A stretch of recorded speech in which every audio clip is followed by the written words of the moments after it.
Having a bright idea is sometimes the easiest part of getting a product patented and into production. Global bureaucracy and costly legal fees can dampen the passion of even the most creative brains, which is where the British Library's Intellectual Property Advice Service can help. The British Library tries to assist people who have their ideas. They come in here and they'll find a wide range of activities that we supply here. So, for example, in my case, I will do searches of people to see if an idea has been done before at, I might add, competitive prices. In addition, I'll do a blog explaining about new ideas and getting people interested in what's going on. I also run workshops, which are free, where I explain to people how to do searching in patents, in designs, and in trademarks, so they get a better idea about how to actually do their own searches. And also, I see quite frequently, I see inventors just to get them started a bit with their ideas, where I ask sort of question that they don't always think about. Is there a market for it? You know, what sort of price are you going to put on it? What sort of materials are you going to use? Have you thought that through, and so on?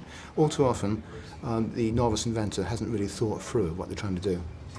Are the legal fees involved in patenting? Are they prohibitive? Are they They can be rather expensive. If you talk to a patent attorney and say, well, how much will it cost to apply for a patent in the UK? And typically they'll charge £3,000 or £4,000, £5,000, that sort of price.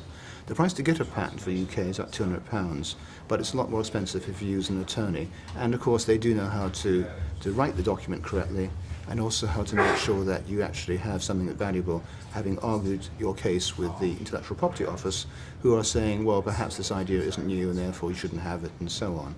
And of course, if you're patenting around the world, you could easily be spending £40,000, and if you want to patent, say, Japan, you need to translate it into Japanese, the entire patent specification. So the costs do mount, and it's a really difficult problem, because you're paying the costs up front, rather than later on when you actually made money out of it.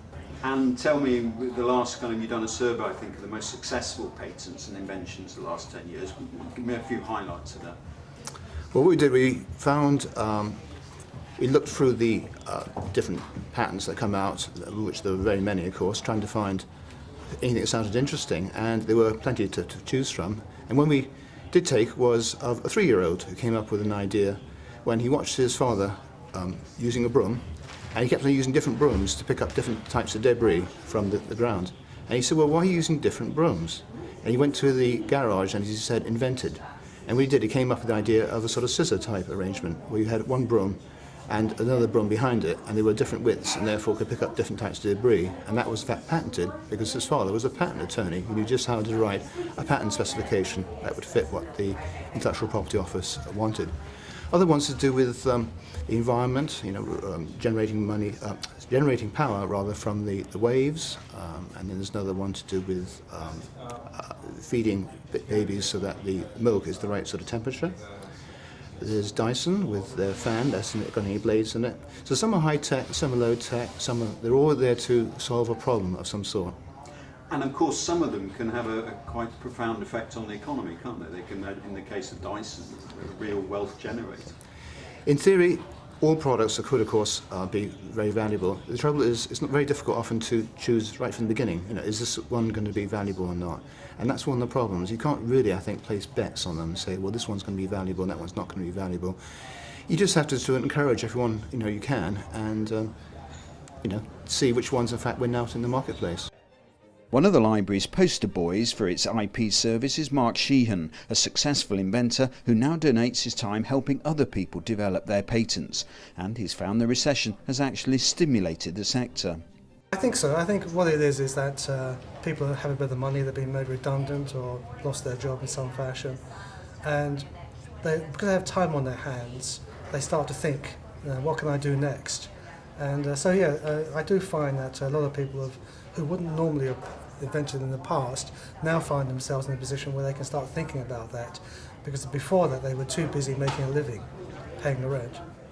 What do you think of the personal qualities that kind of personify a successful inventor?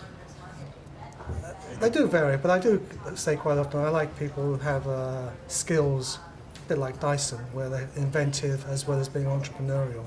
If you've got a few sort of business skills, I think you can sort of go further. You can't just invent and then expect someone else to take it on. You've got to be 100% behind your idea, because it becomes infectious. If you don't have that, if you don't know how to sort of present it in the best fashion, maybe bring it up to a level where you can get interest like investment or from the industry, then you can never actually meet. So you've got to go beyond. People who are prepared to sort of learn new skills. Presumably as well a great amount of patience and drive, because this can be a long and complicated route. Yes, and also selfish actually. I think you have to be a bit selfish, because quite often your dream isn't your family's dream or your partner's dream or whatever. And if you're putting yourself in a situation where you're concentrating on something full time and there's no money up front, it can have ramifications. To emphasise the importance of invention and patents, the British Library is hosting an exhibition, Inventing the 21st Century, which opens in September.